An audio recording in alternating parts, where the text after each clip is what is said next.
The U.S.'s latest restrictions on Huawei take effect on Tuesday, banning major semiconductor equipment vendors from supplying or servicing the Chinese company. Under the new regulation, companies will not be able to sell chips to Huawei without a license from the U.S. government. Several leading global chip makers have filed applications to the U.S. government to continue supplying Huawei, but are still awaiting approval. So is the chip ban a death sentence for Huawei? What's Huawei's own strategy to cope? And how will the U.S.'s move impact the global supply chain? Joining me now to discuss all these issues are in Beijing, Dawei, CEO and founder of China Thinkers Bureau, who is also a MIT visiting researcher. And from Bangkok via Skype is Professor Jeffery Towson from Peking University, also the host of Jeff's Asia Tech class. Welcome, gentlemen, to both of you. Let me start with you, Dawei. Help us understand the scope of, the ban's impact on Huawei. Thank you, Grant. Good to see you again. It's been a while. Back to the question. I believe this would show a major impact on Huawei, but we should be aware that Huawei has been and has always been one of the greatest company in the business history of China. And also, Huawei is a very young company. It's only like 32, 33 years old. And there should be a long way to go for Huawei. And I personally believe this sanction over Huawei, the chips issue, would help Huawei to generate the second curve of development. I mean, instead of continuing pursuing the potential of development upon the consumer electronics, mobile phone majorly, Huawei would able to continue establish new market from like smart city, from cloud computing, from quantum computing. So Huawei, as a very excellent company, would continue its growth for sure in the near future. Jeffrey, what do you think? Is this a death sentence or a new opportunity for Huawei? Well, I don't think there's any way around it. This was a body blow. I mean, and Huawei is very open and very direct about this. The expansion of the ban, last year they got hit, and they got hit pretty good. But they responded quite well in the end of the year up, actually, up ahead of their competitors in spite. But this last couple months has been a body blow. And you can kind of tease it into two parts. In the short term, the smartphone business is really going to get hit hard. You can't really make high-end smartphones without high-end chips, and they look like they're cut off from that for now. But the more important one, the reason Huawei is not because of smartphones. Huawei is who they are because of the telecommunications networks.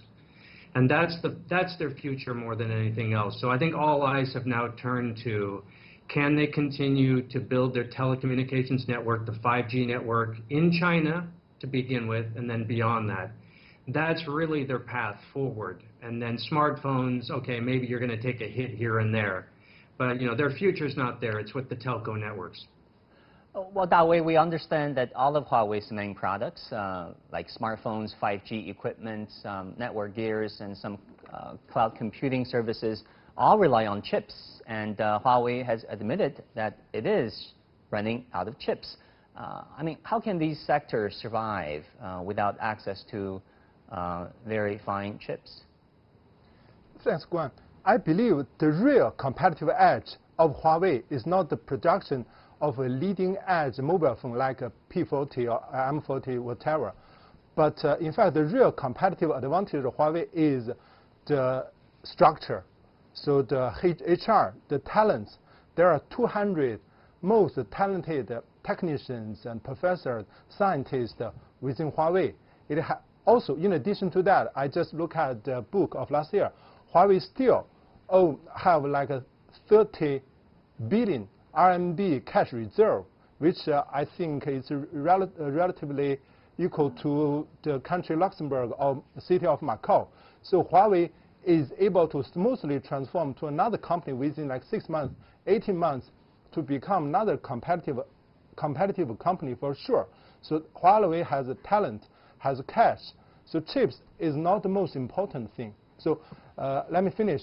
Huawei is definitely able to survive, but how to thrive is another issue. I mean, Jeffrey, we've heard from Dawei saying that there needs to be a shift over there, and it is likely to survive for the Chinese company. I mean, what products do you think Huawei can still make in the future? What kind of business model shifts must there be?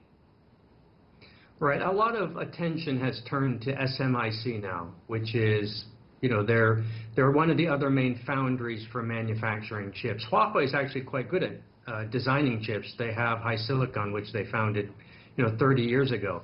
But SMIC can't make 5 nanometer, 7 nanometer chips, which is what you need for high-end smartphones. They can make 14 nanometer, although they have also applied for a license to supply them. So the real key question going forward, in my opinion, is can SMIC supply sufficient chips for the base stations of their 5G network? That's the critical path.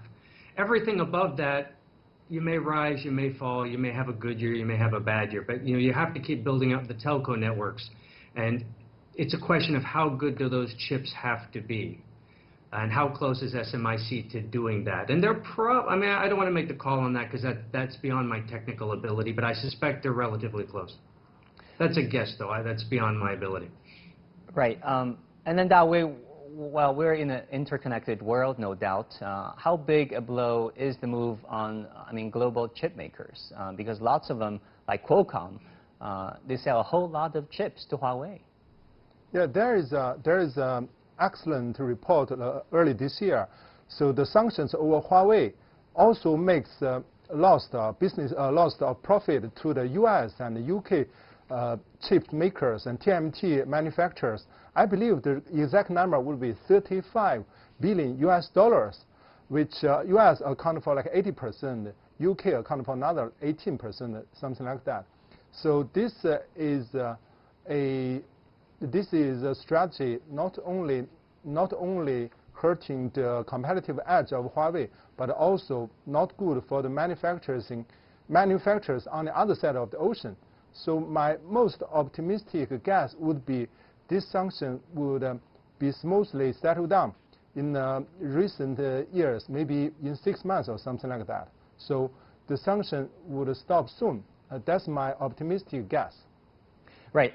Jeffrey, you know, some people are saying that the U.S. weaponization of supply chains gives allies and adversaries alike a powerful reason to reduce their reliance on American products.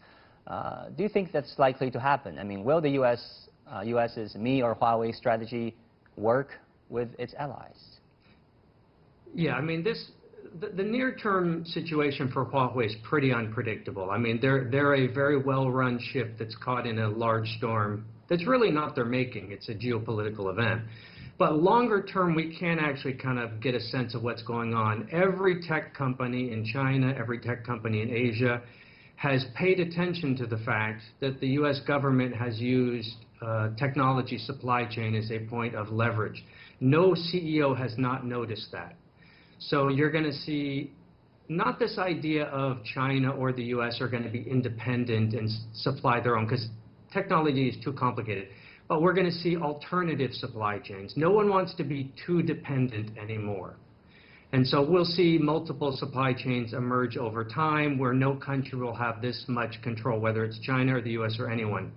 Because nobody really wants that. You know, every tech CEO is like, you know, they can do that to them. They can maybe do that to me. So now, ironically, we're hearing the same thing from the U.S. The U.S. is using more or less the same language about things like breathing masks right now, that they're buying most of them from China, and they just don't want to be too dependent. So everyone needs a couple options at this point, and I think that's what the whole world's going to try and develop, is multiple options for semiconductors going forward. But it'll take time.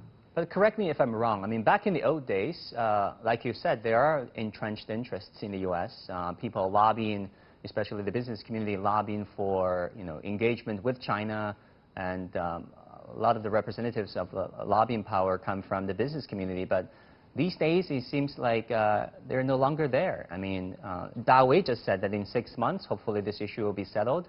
Do you look at that way too? I think the U.S. is really reassessing its relationship with China, and you know the way the U.S. political system works. That's messy.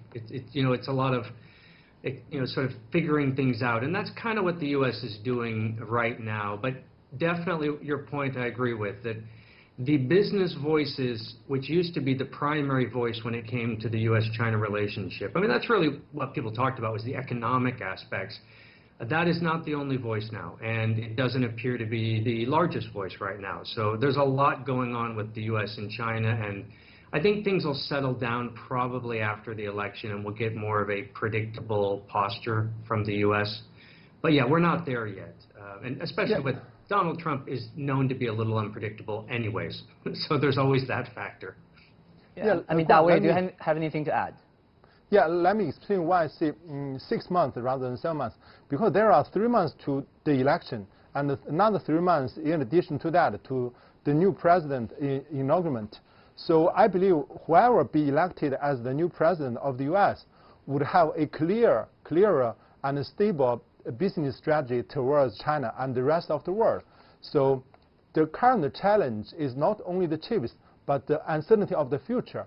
But this would be settled, and the future will be much clearer and certain in the 6 months. So 6 months from now, spring is coming, the hope is coming, Huawei getting much greater future. What if we don't have a new president, Dawei? I mean, within 6 months. Yeah, but Trump can still get reelected. I mean, I believe whoever being reelected, Mr. Donald Trump or Mr. Biden, would definitely have a clearer strategy compared with the current status quo. So even if Donald Trump would be reelected, he would have more pragmatical way towards China rather than a little bit chaotic and a little bit uncertain. Well, finally, let's talk about one specific issue that is lots of U.S. Companies, chip makers, they're filing for, to the U.S. government to continue supplying Huawei, like Qualcomm, TSMC, MediaTek, and Samsung, and also SMIC, like our guests have mentioned. Do you think their requests will be approved? Jeffrey? I wouldn't expect it, but, these have been surprising months, so nothing would totally surprise me, but I don't put a lot of stock in that. I don't think Huawei is planning on that at all. I think Huawei is making its own plans for its future, assuming that won't happen.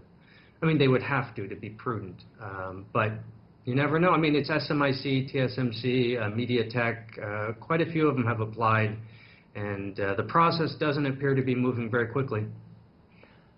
Dawei, we have 1 minute left. I mean, talking about SMIC, China's own chip maker, it is trying to build chips as small as possible. Where do things fall short right now?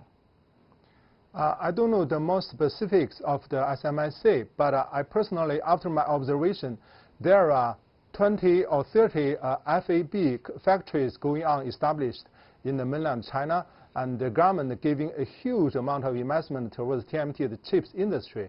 And there are generations of talents being put into the market. So I'm pretty sure in the short term, mid-term, long-term, Chinese chip industry will getting better, would be sufficient to its own mobile phone makers and the entire market as well. All right, many thanks to my guests, Professor Jeffery Towson from Peking University and Li Dawei, CEO and founder of China Thinkers Bureau. Thank you both so very much.